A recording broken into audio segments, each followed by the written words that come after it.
esse tema, está dando para ouvir bem? Tá? Esse tema, ele está dentro do Sermão do Monte. Se nós formos ver na Bíblia, nós temos uma passagem que consta em Mateus e em Lucas. E lá nós temos o chamado Sermão do Monte. Nesse Sermão do Monte, Jesus convida os discípulos e as pessoas para irem até o monte, e ele faz uma pregação que é considerada uma das mais profundas dentro do Evangelho, chegando mesmo ao Mahatma Gandhi a dizer que se todos os livros sagrados desaparecessem, fossem destruídos, mas se permanecesse o Sermão do Monte, nós, a humanidade, já teríamos tudo que nós precisaríamos para seguir adiante em termos morais. Então ali encerra em poucas frases todo o roteiro moral que Jesus queria nos deixar.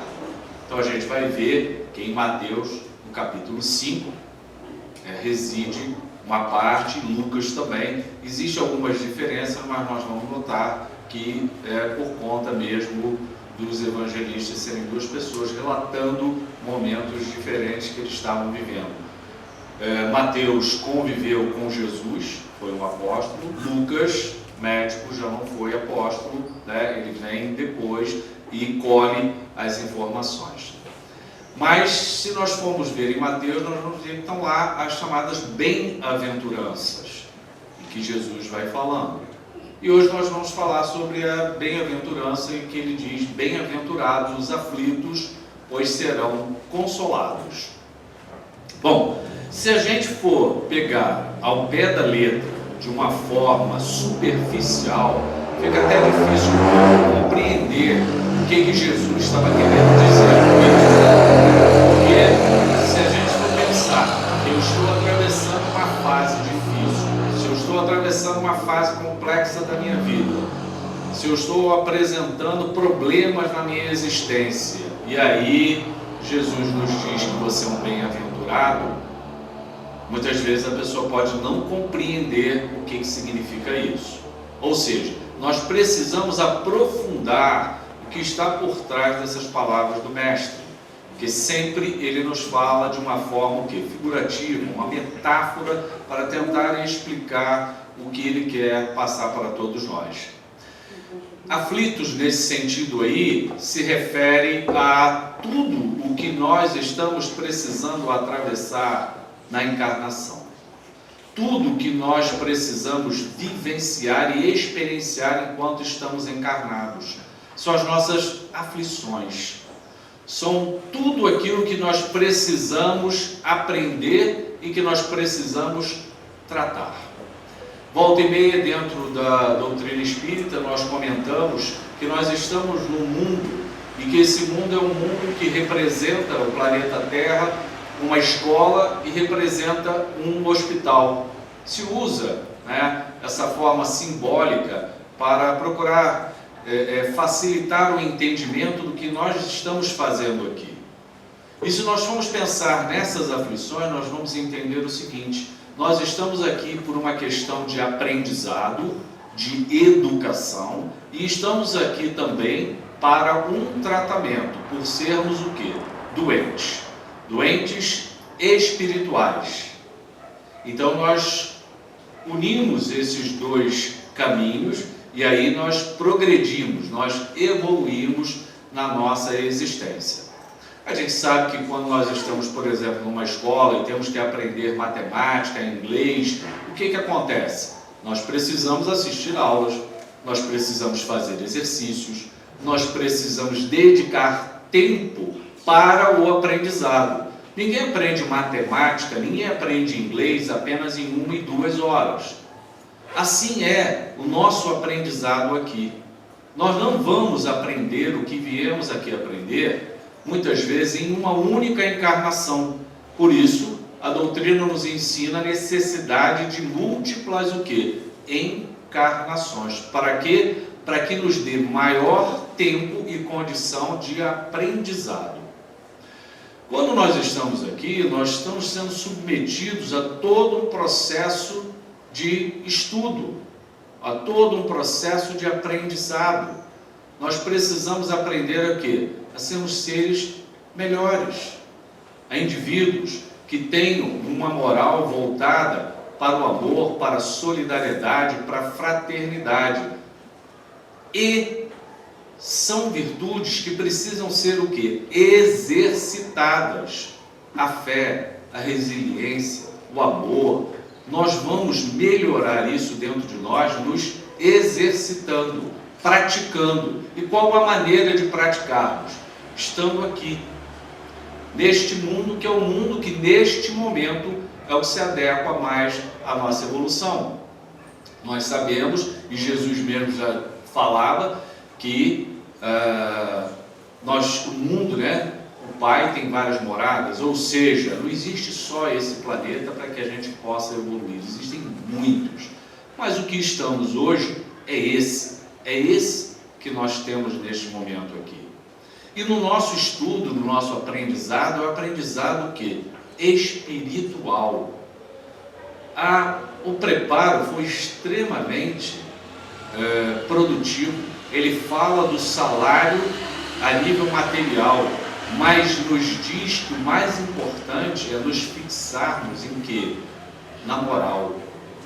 Precisamos do salário material, do dinheiro, para o quê? Para sobrevivermos, mas não vamos ficar brigando por isso, como se isso aí fosse o maior sentido e objetivo da vida. Não é. E Emmanuel nos coloca isso.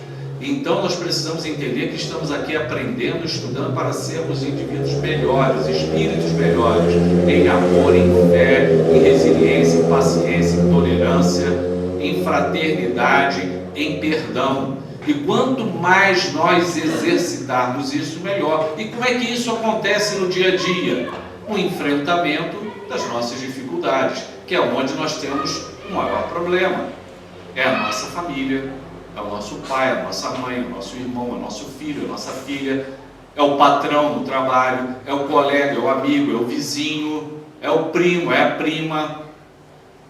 É aí que está justamente o local do aprendizado. É em torno de nós, não está longe não, está do nosso lado, é o nosso próximo.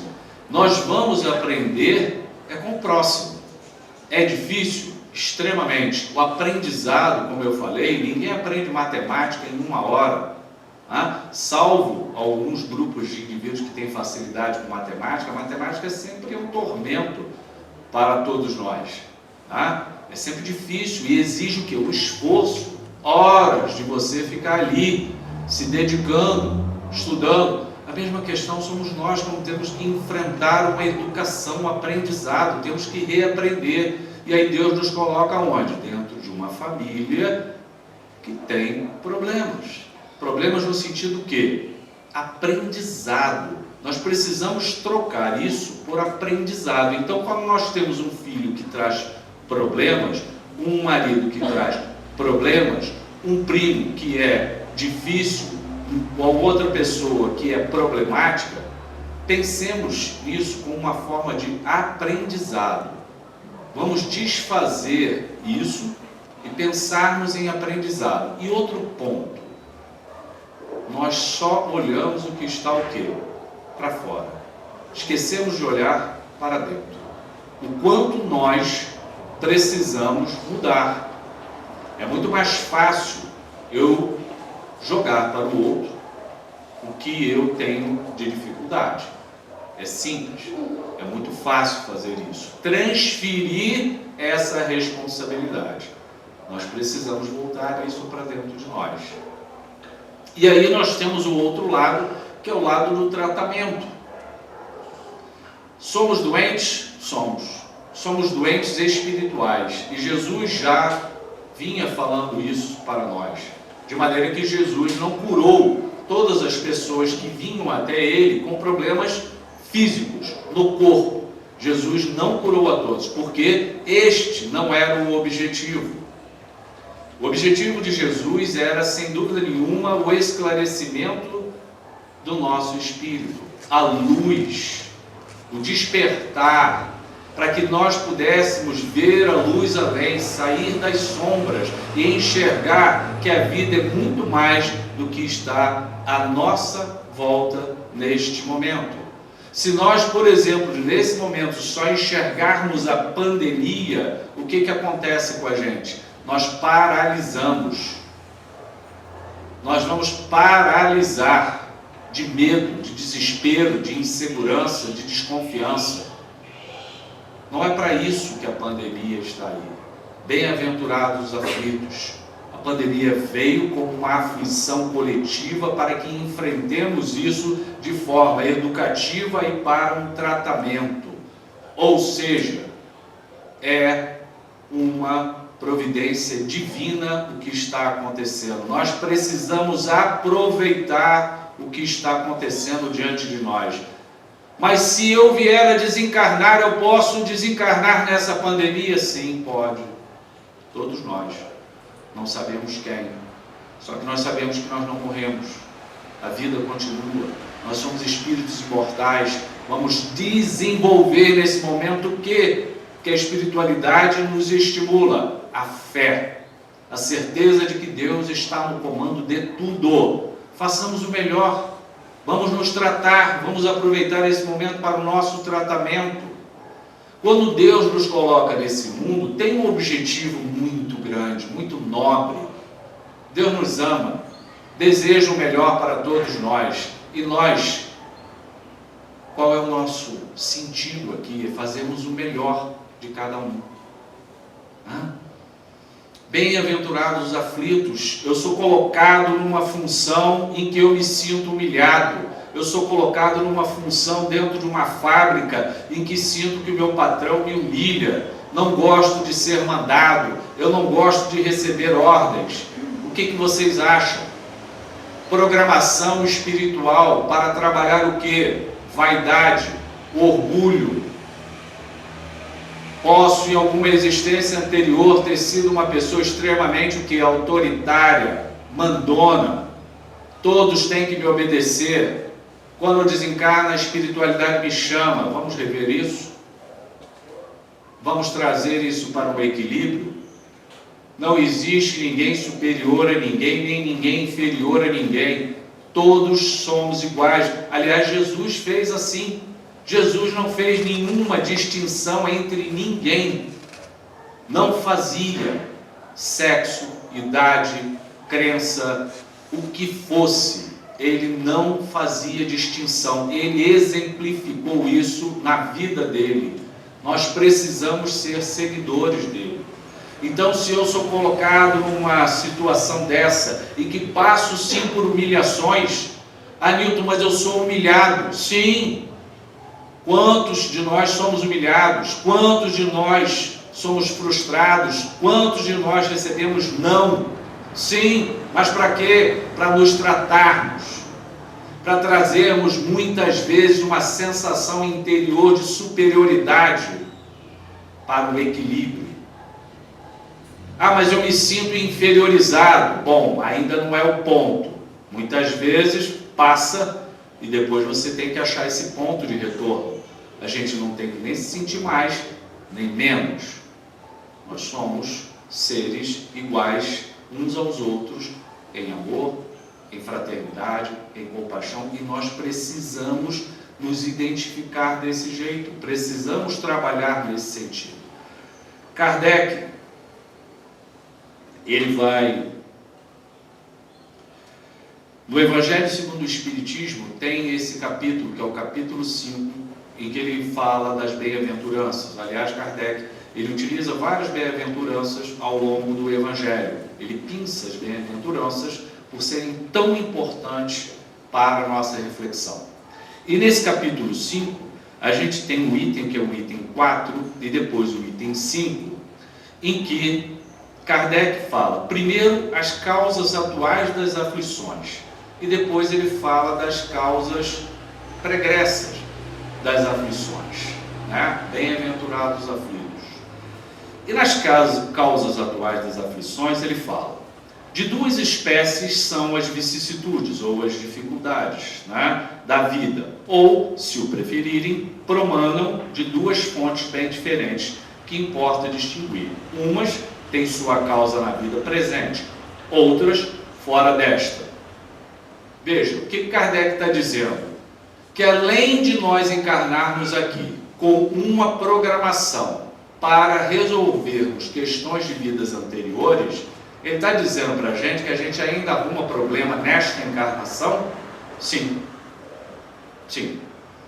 Então prestemos atenção que além de tudo que a gente tem para resolver de lá de trás, a gente ainda arruma problema nesta encarnação, porque nós temos uma coisa que Deus nos deu, chamado livre-arbítrio. Eu decido para onde eu vou, o que eu faço, o que eu não faço. Tá? Ele nos dá esse direito. E aí eu posso agravar determinadas situações que eu poderia deixar mais tranquilas. E aí ele vai falando, remontando-se à origem dos males terrestres, reconhecerá que muitos são consequência natural do caráter e do proceder dos que os suportam. Depende de nós, das nossas ações. Quantos homens caem por sua própria culpa? Quantos são vítimas de sua imprevidência, de seu orgulho, de sua ambição? Esse exemplo que eu dei, não é? Quantos de nós viemos, por exemplo, para passarmos por essa situação? Temos a nossa vaidade, o nosso orgulho, a nossa ambição, o quê? Abafadas para que possa surgir o quê? Um outro sentimento em relação a isso. Mas muitas vezes a gente não cede. A gente não cede.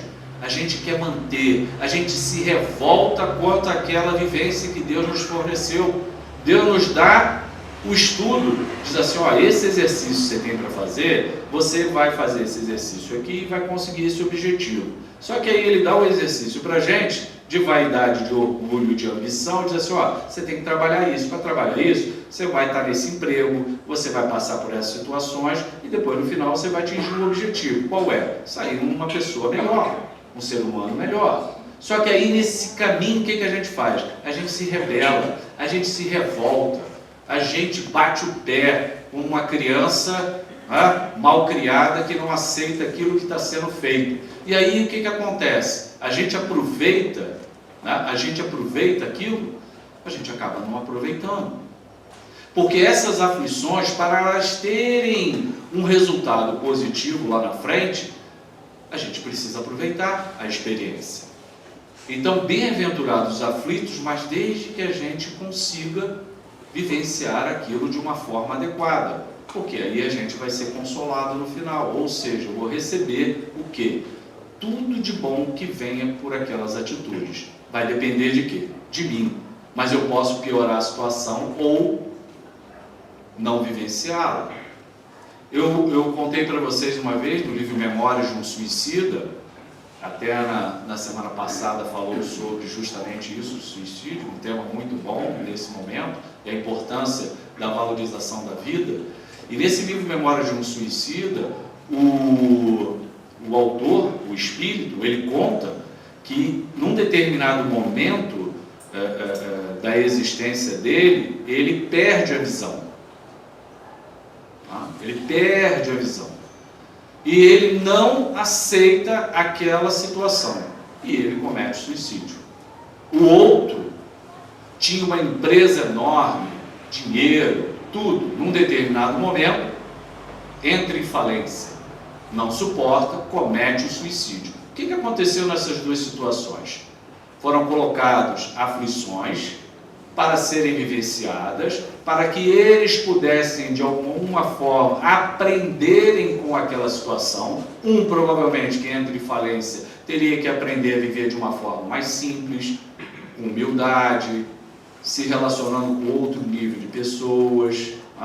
E o outro, perdendo a visão, que ele mesmo diz isso, ele teria que experienciar um mergulho interno. Já que ele ficou cego, ele mergulharia mais dentro dele com a vivência da cegueira. Só que naquela encarnação não suportaram e tiraram a vida. Então, não aproveitaram aquilo que foi oferecido. É isso que acontece quando a gente recebe na encarnação e a gente se revolta.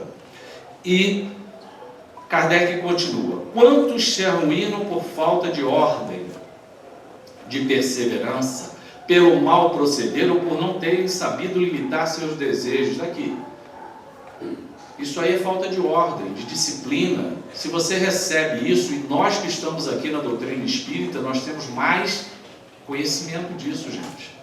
Quanto mais conhecimento nós temos, nós assumimos mais responsabilidades, porque a gente está sendo esclarecido sobre fatos importantes da encarnação. Quantas uniões desgraçadas, porque resultaram de um cálculo de interesse ou de vaidade, e nas quais o coração não tomou parte alguma, ou seja, o quanto nós deixamos que as questões materiais envolvam vários relacionamentos e afastamos o sentimento, o coração, o amor destas relações, deixamos que as questões materiais estejam sempre à frente de tudo. Quantas dissensões e funestas disputas se teriam evitado com um pouco de moderação e menos suscetibilidade? Quantos de nós somos tão impulsivos, agressivos, queremos falar tudo, dizer tudo? Não, vou dizer na cara, vou falar para a pessoa, ela vai me ouvir, afinal de contas eu tenho muita personalidade. Que personalidade é essa que você precisa ser agressivo? Você precisa querer destruir o outro? Veja, gente, uma coisa é sinceridade, é autenticidade. Isso Jesus postulou como sendo uma coisa fundamental. Precisamos ser autênticos, sinceros. Outra coisa é sermos agressivos, queremos destruir a outra pessoa, seja com palavras ou seja com atitudes. Precisamos fazer uma diferença disso daí. Jesus nunca foi submisso, eu não sei se vocês perceberam isso. Jesus não era submisso. Jesus foi um espírito, por ser um espírito de altíssima evolução, não é submisso, é um espírito tranquilo, fala o que tem que falar, sem querer magoar, ferir, destruir o outro, mas fala a verdade, não deixa de falar a verdade. É isso que nós precisamos entender, nós precisamos ser autênticos, mas não precisamos destruir o outro dentro dessa autenticidade. Quantas doenças e enfermidades decorre da intemperança e dos excessos de todo gênero. Repara, quanto nós abusamos numa série de coisas nas nossas vidas. Tantos excessos que acabam nos fazendo o quê? Adoecer. Quando você diz para uma pessoa que tem pressão alta, quando você diz para uma pessoa que tem diabetes, que ela tem que mudar a vida, que ela tem que caminhar, que ela tem que diminuir o sal, que ela tem que perder peso, que ela tem que tomar o remédio direito, e ela não faz nada disso, ela come sal, come gordura, ela engorda, ela não faz exercício, não toma os remédios, e aí? O que vai acontecer? Ela, muitas vezes, antecipa a desencarnação, como a Ana falou na semana passada, é um suicídio que? Indireto. Eu me mato, não com um tiro na cabeça, mas pelas minhas atitudes de não cuidar do meu corpo. Repara, Deus nos dá o corpo para que cuidemos dele. Não precisamos exagerar com atitudes vaidosas, excessivas, que a gente assiste hoje na nossa sociedade, que são exageradas. Até a questão plástica mesmo, como se as pessoas não fossem envelhecer nunca. Tratamentos estéticos assim que querem trazer a ideia de que você vai ficar eternamente jovem. Isso não existe. Isso é uma ilusão que é trazida pela sociedade. Mas nós precisamos cuidar desse corpo que Deus nos deu. Boa alimentação, atividade física, tratamento do que precisar. Está correto, precisa ser feito isso. Essa é a nossa parcela de dever que deve ser cumprida. Aí Kardec, como um bom educador, e ele era, na verdade, um discípulo de Pestalozzi, nos fala dos pais e filhos. Ele diz: quantos pais são infelizes com seus filhos porque não lhes combateram desde o princípio as más tendências. Gente, isso aqui é século XIX, 1800 e tanto. E vocês acham que está atual? Muito atual. Não mudou nada. Kardec era um grande pedagogo, né? Que era justamente discípulo de Pestalozzi, que foi um grande educador, um grande pedagogo. por fraqueza ou indiferença, deixaram que neles se desenvolvesse os germes do orgulho, ou seja, a responsabilidade dos pais, a responsabilidade daqueles que educam. Que neles se desenvolvesse os germes do orgulho, do egoísmo e da tola vaidade, que produzem a secura do coração. Depois, mais tarde, quando colhem o que semearam, admiram-se e se afligem da falta de deferência com que são tratados e da ingratidão deles. Ou seja, nós, enquanto pais, educadores, ou aqueles que somos responsáveis pelos filhos, pelas crianças, pelos adolescentes, temos um papel fundamental nessa educação. Por quê? Porque somos responsáveis por isso. Somos muito responsáveis por isso. Não é à toa que Deus nos deu uma família. Não é à toa que Deus colocou, mas não importa se é mãe, se é pai, mas não sou pai de sangue, mas não importa isso. São aquelas pessoas que são responsáveis, que depois a nossa consciência nos chama. Você poderia ter feito diferente? Podia ter feito. Por que não fez? Por que não fez diferente? O que faltou para você fazer? Aonde foi que você errou? O que aconteceu para você não fazer isso? Eu estava cansado. É trabalhoso? Mas era a sua responsabilidade. A nossa consciência vai nos cobrar depois, quando a gente desencarna sobre isso. E ele continua: interroguem friamente suas consciências todos os que são feridos no coração pelas vicissitudes e decepções da vida. Kardec ainda bota: interroguem friamente, ou seja, não deixem a emoção envolver, sejam racionais para analisar o que você está sofrendo agora. É como se fosse aquele terapeuta que ele está dizendo assim: a sua consciência é seu terapeuta. Imagina o terapeuta diante de você, ele analisa a sua vida, mas ele tem um distanciamento de você, justamente para não se envolver. Ele precisa ter uma noção do que está acontecendo. E Kardec diz assim: faça isso com você mesmo de forma fria, ou seja, racional, analisa, faz uma análise, seja sincero com você mesmo e veja por que está acontecendo isso contigo. Remontem passo a passo a origem dos males que nos torturam e verifiquem se, as mais das vezes, não poderão dizer: se eu houvesse feito ou deixado de fazer tal coisa, não estaria em semelhante condição.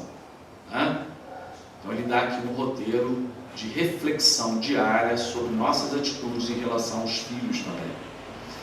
A quem então, ele faz uma pergunta: a quem então há de o homem responsabilizar por todas essas aflições, senão a si mesmo? O homem, pois, em grande número de casos, é o causador de seus próprios infortúnios, mas em vez de reconhecê-lo, acha mais simples, menos humilhante para a sua vaidade, acusar a sorte, a providência, a má fortuna, a má estrela, ao passo que a má estrela é apenas a sua incúria. Gente, repara, século XIX, a profundidade da reflexão de Kardec é uma reflexão filosófica da vida, das nossas atitudes, de como nós colocamos a culpa no mundo, na sorte, nas outras coisas. Gente, quantas pessoas estão vivendo hoje a pandemia e já estão acusando a pandemia de não poderem seguir na própria existência? A pandemia está me tolhindo, a pandemia não está me deixando isso, a pandemia não está me deixando aquilo. A gente vai encontrar nesse tempo aí um monte de justificativas na pandemia. Para quê? Para não avançar. É justo isso? Não. Isso não é justo. A pandemia, ela cria determinadas restrições, mas ela abre outras portas. A questão é que só vai enxergar essas portas aquelas pessoas que quiserem enxergar. Hoje nós estamos aqui no momento de encontro para uma reflexão junto à espiritualidade. Nós estamos abrindo portas para pensarmos mais sobre o quê? Sobre o que está acontecendo com a minha vida nesse momento. E a espiritualidade atuando neste momento nos facilita a abertura e o esclarecimento dos nossos pensamentos para que a gente possa sentir e pensar em mudanças na nossa vida. A pandemia, ela cria uma questão, mas ela abre outras possibilidades. É isso que a gente precisa enxergar, senão a gente vai ficar botando a culpa na pandemia de tudo. Eu não fiz isso, eu deixei de fazer aquilo, a minha vida está desse jeito e está acontecendo isso. e daqui a pouco acaba a pandemia, aí vai ser o governo, aí acaba o governo, aí muda o governo, aí daqui a pouco é outra coisa. Ou seja, sempre nós teremos algo para transferirmos a nossa responsabilidade. E o momento não é esse. O momento justamente da pandemia é que Deus diz assim, ó, vocês voltam para casa, para quê? Não é para ficar assistindo série só, é para um mergulho dentro de vocês, para uma reflexão de como anda a humanidade. E aí, individualmente, cada um vai para a sua casa para pensar. Vocês repararam nisso?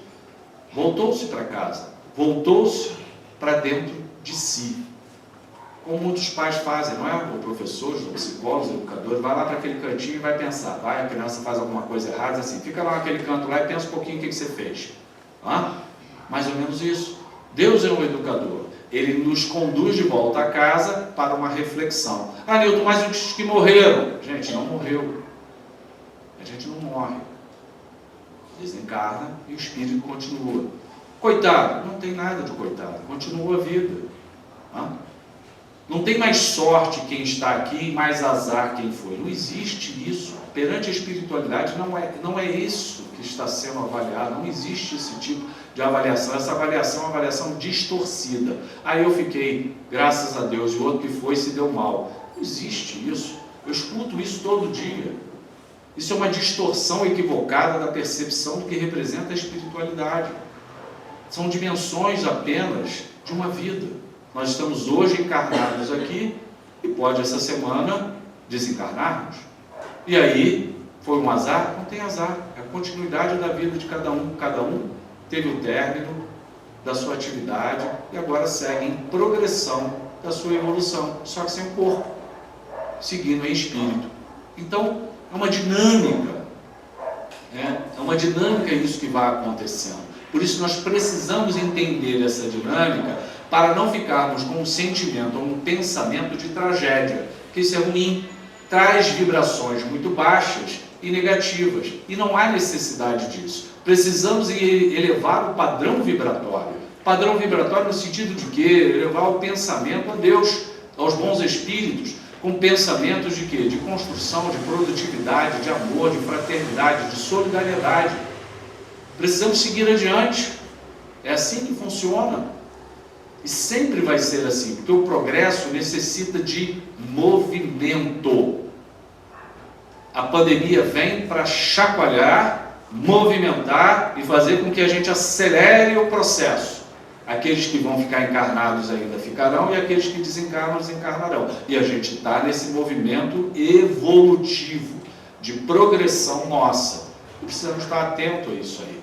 Manter as orações, pensamentos voltados a Deus, pedindo que sigamos adiante, tendo o Mestre como nosso modelo, tendo o Mestre como nosso guia, tendo Ele como o grande mentor da nossa caminhada. Por tudo que Ele fez, por tudo que Ele passou, por tudo que Ele dedicou, Ele espera que nós sigamos também esse trabalho. E aí, Kardec continua: os males dessa natureza fornecem indubitavelmente um notável contingente ao cômputo das vicissitudes da vida. O homem as evitará quando trabalhar por se melhorar moralmente, tanto quanto intelectualmente. Aí Kardec nos fala aqui sobre uma parte maior aqui sobre a lei humana, falando-nos sobre a diferença que existe entre a lei humana e a lei divina. Lógico, a lei humana, ela vai até um certo ponto. Ela vai ver o que está na superficialidade. A lei divina, ela vai mais além. Não passam questões por Deus que ficam cegas para a nossa justiça. A nossa justiça, ela deixa passar uma série de coisas que a gente diz, poxa, isso é injusto, isso está errado. Lógico que as nossas leis são leis feitas por homens. Consequentemente, vão ter falhas, vão ter equívocos. Mas a lei divina, nunca, nunca. Tudo que nós cometemos de erro necessita ser corrigido. Para quê? Por uma punição? Não. É porque a gente precisa justamente melhorar. E para melhorar, a gente precisa experienciar outra vez. Quando o professor coloca um aluno para repetir um exercício ou uma atividade que ele tem dificuldade, o professor não está querendo punir o aluno. Pelo contrário, ele quer despertar de alguma forma o quê? O aprendizado daquele aluno. Então ele faz de um jeito, não conseguiu, ele tenta outro, não consegue, ele tenta outro, até o aluno despertar para construir o aprendizado dele. Deus faz a mesma coisa. Hoje eu nasço branco, amanhã eu nasço negro, depois eu nasço sem uma perna, depois eu nasço com doença, depois eu nasço saudável, depois eu nasço com olho, depois eu nasço sem olho, depois eu nasço e não consigo sair da cama. Ou seja, ele vai fazendo diversas possibilidades de aprendizado nas encarnações. Para quê? Para que em algum momento desperte dentro de nós o nosso conhecimento. Desperte dentro de nós o autoconhecimento, que a gente diz, é isso. Não adianta mais brigar com o meu chefe. Deixa. Já percebi por que eu estou aqui. Por que eu estou nesse lugar. E aí? Vou me resignar. Deus, nesse momento, eu despertei o quê? Uma sabedoria de perceber que tem coisas que eu não tenho como mudar. Aí o que eu faço? Eu faço o melhor de mim, sempre. Gente, aonde a gente estiver, façamos o melhor de nós, aonde for. Porque o local onde nós estamos é o local que Deus quer que a gente esteja. Isso que a gente não entende. Às vezes a gente está num local, e eu já falei isso outras vezes, e a gente acha que não é o local que a gente tinha que estar. E aí a gente começa a fazer as coisas mal feitas. Não está certo isso.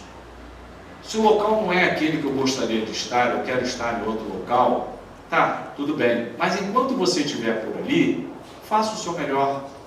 Isso vai ser muito bom para quem? Para cada um de nós. Quando a gente começa a trabalhar mal, fazer mal, sentir mal, desejar mal, vibrar mal, a gente vibra doença. Para quem? Para mim mesmo. Quando eu tenho ódio por alguma pessoa, o primeiro a adoecer quem é? Sou eu. Aí eu acho que porque eu estou com muito ódio daquela pessoa, eu estou conseguindo fazer mal a ela. Eu estou adoecendo. Eu estou me envenenando. Eu estou bebendo de um tóxico altamente destrutivo. Minhas células estão sendo envolvidas numa energia tão ruim, mas tão ruim, que daqui a pouco eu faço um câncer. Daqui a pouco eu tenho uma doença grave. E não sei nem porquê. Porque eu guardei tanto ódio no meu coração, que aquilo me destruiu. E quando eu desencarno, eu acho que aquilo dali não era meu karma passar por isso. Não era seu karma, não. Você criou essa doença nessa encarnação. Por quê? Tanto ódio que você guardou no coração. Mas por quê? Porque você não perdoou. Qual é o problema de perdoar? Tem um conto chinês, que até Divaldo Franco conta, e alguns de vocês de repente já escutaram alguma palestra dele, mas eu acho bem ilustrativo do ser humano. Nesse conto chinês tinha uma nora, e segundo a tradição, eu não sei se é assim hoje, isso é antigo, não sei, dizem que a nora tem que cuidar da sogra em tudo. E ela tinha casado, e ela não gostava da sogra. Bom, e ela, na verdade, desejava até que a sogra morresse, de tanto ódio que ela tinha pela sogra.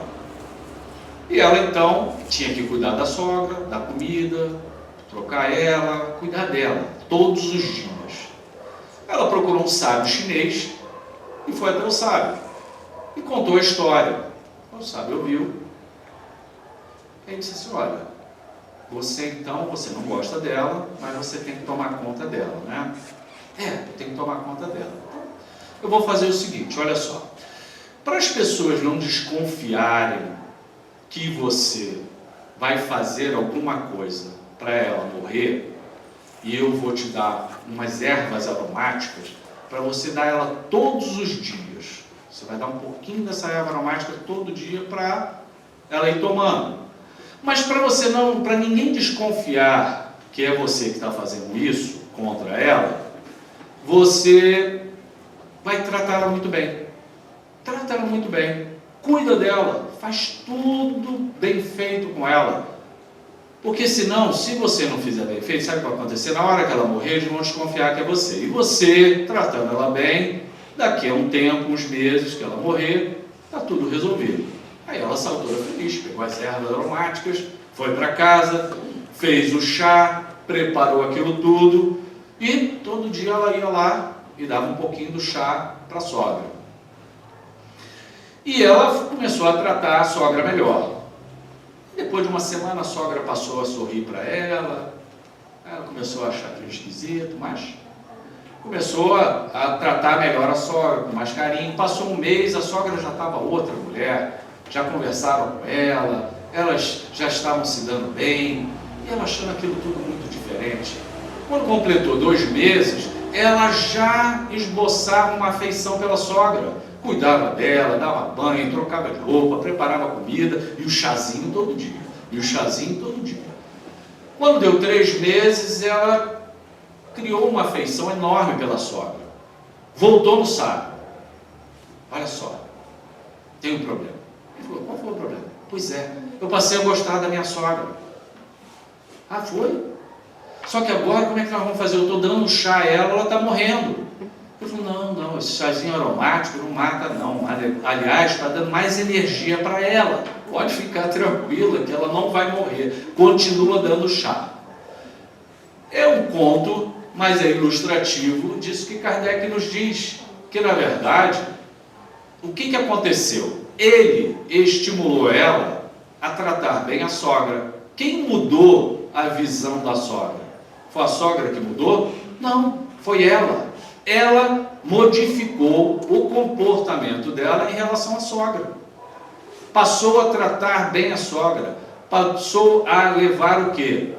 Amor, carinho, compaixão, né? Segurança para ela. E ela foi gostando daquilo e foi o quê? Se aproximando dela de uma forma que amorosa. E aí ela foi se transformando. E naquilo houve uma mudança interior dela. Então, é um ponto para nós refletirmos o quanto nós precisamos o quê? Modificar a nós mesmos dentro disso tudo. O quanto muitas vezes nós temos uma visão distorcida do outro e só buscamos as coisas o quê? Ruins, defeituosas, imperfeitas do próximo. Eu não sei se algumas pessoas receberam um link de uma biblioteca na Dinamarca, que é uma biblioteca de humanos. Não é? Então, na Dinamarca, eles fizeram uma biblioteca em que você aluga uma pessoa. Então, você vai na biblioteca e tem pessoas que têm títulos: desempregado, bipolar, nervoso, ansioso, estrangeiro. Aí você chega lá e diz assim, eu quero conversar com a pessoa desempregada. Aí você senta, você tem 30 minutos para conversar com a pessoa. O que você vai fazer lá? Você vai ouvir a história do outro, saber a vida do outro, o que acontece com a vida do outro. Aí você vê a fotografia, são pessoas sentadas, conversando umas com as outras, conhecendo a vida, a dor, o sofrimento, o que cada um passou, a realidade de cada ser. Porque a gente passa a viver o nosso mundo e muitas vezes a gente entra nesse nosso mundinho acreditando que nós somos os maiores sofredores do mundo, não é? Que tudo de ruim acontece com a gente, tudo, uma nuvem negra veio em cima de mim e a maior desgraça acontece, quando não é isso, nós precisamos rever esses pensamentos dentro de nós precisamos rever os nossos sentimentos, nós precisamos rever o que acontece dentro da gente, como Kardec fala, essa reflexão diária. E é lógico que isso aí vai impactar aonde?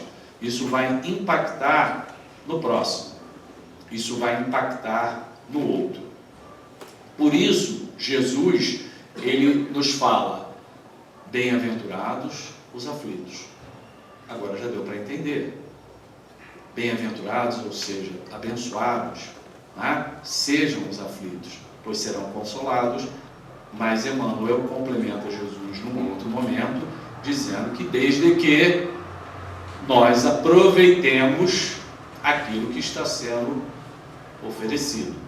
É lógico que essas palavras de Jesus são muito profundas e cabem uma reflexão. E aí ele queria deixar isso para todos naquele momento do Sermão do Monte, para que as pessoas passassem a refletir sobre a própria existência, uma mudança de direção em relação à vida. Porque quando a gente deseja alguma coisa para uma pessoa, seguindo a lei de Newton, né, aquela energia ela vai, mas ela volta. Aquilo tem a mesma força para ir e a mesma força para voltar. Não é isso que a lei fala? A força pode ser sentido oposto. Ela vai, ela volta. Pode não voltar no mesmo momento, porque a gente se ilude. Às vezes a pessoa faz uma maldade e acha que a maldade vai voltar na mesma hora. Não, não volta não. Não volta não. Ela vai para o universo. Pum, foi. Mas vai voltar.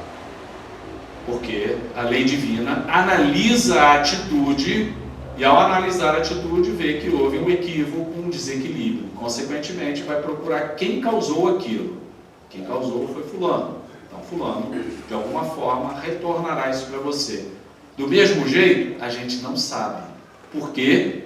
Porque, ao longo do tempo, podemos fazer coisas melhores, construirmos uma vida melhor, corrigirmos determinadas questões na nossa vida, e esse retorno pode ser amenizado. Contudo, se não melhorarmos, a situação pode até se agravar para a gente mesmo, porque a gente vai criando mais problemas ao longo do tempo. Então, a gente precisa... Eu não vou nem entrar no outro. Não.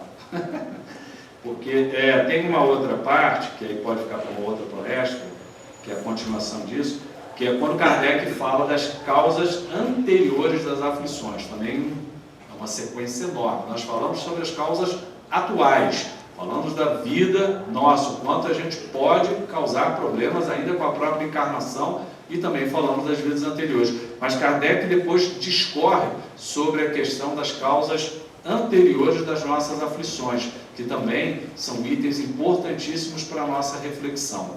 Mas eu acho que esse ponto aí já é fundamental para a gente aproveitar.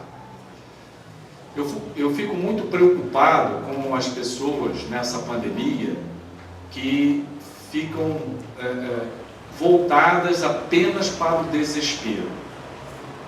Eu acho que nós precisamos melhorar, como eu falei, essa nossa psicosfera, ou seja, criarmos um ambiente, uma ambiência que seja mais construtiva espiritualmente falando.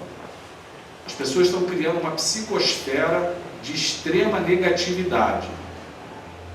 O que a gente precisa é aproveitar o que está acontecendo para uma mudança. E isso aí vai depender de quê? De cada um de nós. Nós é que podemos fazer essa modificação. Ninguém mais pode. A espiritualidade espera de nós o quê? Que nós arregacemos as mangas e trabalhemos. É isso que a espiritualidade espera nesse momento. Né? Nós estamos numa situação delicada, e aí vamos fazer o quê? Vamos cavar um buraco e botar a cabeça debaixo e fechar aquilo tudo e nos escondermos? Eu acho que a espiritualidade não espera isso de nós. Eu acho que Deus não espera isso de nós. Ele espera justamente uma atitude que seja o quê? Ativa, que movimente, que seja construtiva, que nós possamos mostrar que estamos aproveitando esse momento de uma forma sábia. E que nós podemos sim avançar diante de tudo que está acontecendo. Eu tenho falado para as pessoas, e é uma parte só para a gente poder finalizar, depois que a gente começou a vacinação, o número de casos, por exemplo, dentro de Nova Friburgo, caiu. Graças a Deus. Caiu o número de casos. A gente tinha quase 100 internados, hoje nós temos 9, 10 no setor que eu trabalho de pandemia. Ou seja, houve uma queda. Por quê? Houve um movimento todo, vem a vacina e está acontecendo. Mas nós estamos aí, nós não podemos parar. Pode ser que isso volte a subir? Eu não sei. Eu não vou ficar aqui, entendeu? Pensando sobre isso. Eu acho que nós temos justamente que arregaçar as mangas e ir embora, vamos embora. Está diminuindo o número de casos? Está diminuindo. A gente vai diminuir os nossos cuidados de maneira nenhuma. Os mesmos cuidados que temos que ter, máscara, isolamento social na medida do possível, uso de álcool. As condutas que estão sendo tomadas, elas são corretas, mais a vacinação. Se veio a vacinação é porque Deus assim permitiu. E chegou no momento certo, está chegando. Se for para ela terminar, ela vai terminar. Se não for para terminar, ela vai se estender pelo tempo que Deus achar que tem que se estender. E nós vamos aproveitar o tempo que estiver para crescermos nisso. Vamos aproveitar o tempo que é um solo fértil que Deus semeou. Lembra da parábola do semeador? Então, semeou. E aí? Se foi semeado dentro de nós, a semeadura está dentro de nós. Isso pode bater e secar, isso pode bater, crescer e depois morrer. Agora pode germinar e dar frutos. É isso que a espiritualidade espera de nós. Que o que bateu dentro de nós agora germine, cresça, floresça e aí dê frutos a partir disso aí. E cada um de nós é responsável por isso. Não existe um só. Todos aqui somos responsáveis. Uma palavra de amor, uma palavra de carinho, com a mão estendida, com um trabalho que possa ser realizado, com um estímulo ao outro, deixando de falar sobre coisas negativas, pessimistas. Isso é um dever nosso. Afastemos a conversação que não deva ter. Começou a conversação, mude o tom da conversa, afaste o tom da conversa. Para quê? Para que suba o padrão vibratório. E aí a espiritualidade superior, amiga, pode atuar e nos auxiliar. Isso é importante. Mude o tom, mude o caminho, porque toda hora que se encontra, as pessoas têm alguma coisa para o quê? Reclamar.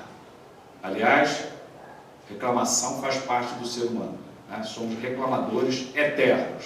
Então vamos parar de reclamar, não tem nada para reclamar, a gente só tem para agradecer a Deus. Somos grandes reclamadores crônicos, tudo nunca está bom. Está frio, por que não veio o verão? Está verão, está muito quente. A gente não sabe o que é da vida. As estações ela tem um tempo. Hoje meu filho perguntou, pai, quanto tempo vai durar o inverno? Eu falei, mal começou. A Michelle falou, vai até setembro. Eu falei, calma, o inverno está aí, vamos aproveitar o inverno.